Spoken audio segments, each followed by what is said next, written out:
رب العالمين والصلاة والسلام على سيد المرسلين وعلى آله وأصحابه الذين إلى يوم الدين أما بعد فأعوذ بالله من الشيطان الرجيم بسم الله الرحمن الرحيم أحل الله البيع وحرم الربا سود کی حرمت ثابت ہے لا کتاب و سنت سے سود کی حرمت ثابت ہے لالائے کتاب و سنت سے حق نے خطاب عام کیا یوں دیکھو ساری امت سے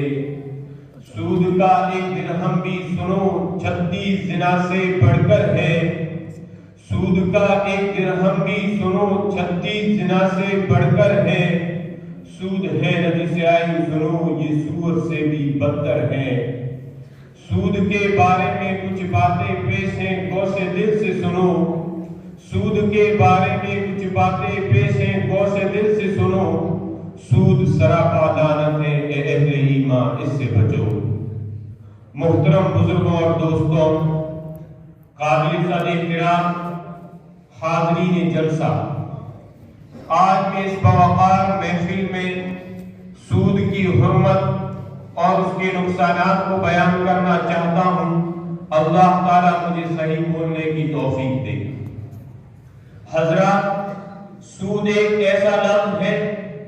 جس کو ہر خاص عام آدمی جانتا ہی نہیں بلکہ اچھی طرح واقف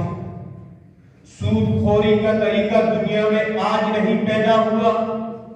بلکہ اسلام کے ظہور سے پہلے بھی سلسلہ جاری تھا لیکن آج کے دور کے اندر اس بدترین فعل کو اس قدر عام کر دیا گیا کہ لوگ اپنی کم عقلی اور بدبختی کی وجہ سے معاشیات اور اقتصادات اور تجارت کے لیے ریڑھ کی ہڈی سمجھنے لگے جبکہ مسلم معاشرے کے لیے دیمک کی حیثیت رکھتا ہے جو انسان کو اندر سے بالکل کھوکھلا کر دیتا ہے دنیا کا یہ مشاہدہ ہے کہ سود کی نحوست کی وجہ سے ہزاروں لاکھوں خاندان اور فیملی نانے سبینہ کے محتاج ہو گئے اور لاکھوں کی جائیداد کوڑیوں کے مول فروخت ہو گئی ملت اسلامیہ کے پروانوں ہم سب کے آقا و مولا کملی والے جناب محمد رسول اللہ صلی اللہ علیہ وسلم نے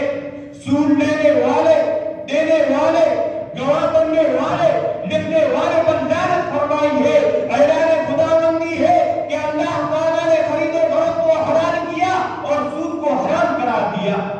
سود کی لعنت کی وجہ سے بہت سے غریبوں کے گھر ساز و سامان و زیورات زمین و جائیداد ختم ہو جاتی ہے بعد میں انہیں دربدر کی ٹھوکریں کھانی پڑتی ہے محترم عزیز ساتھیوں سودی لین دین اور کاروبار سے اللہ تعالیٰ کس قدر ناراض ہے آپ اس آیت کریمہ سے بخوبی اندازہ لگا سکتے ہیں ارشاد ربانی ہے یا ایھا الذین آمنوا اتقوا اللہ وذروا ما بقی من الربا ان کنتم مؤمنین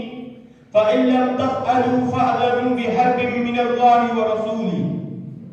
اے ایمان والو اگر تم واقعی مسلمان ہو تو اللہ سے ڈرو اور جو تمہارا سود باقی رہ گیا اسے درگزر کرو اگر تم ایسا نہ کر سکو تو اللہ اس کے رسول صلی اللہ علیہ وسلم سے جنگ کے لیے تیار ہو جاؤ حضرات گرامی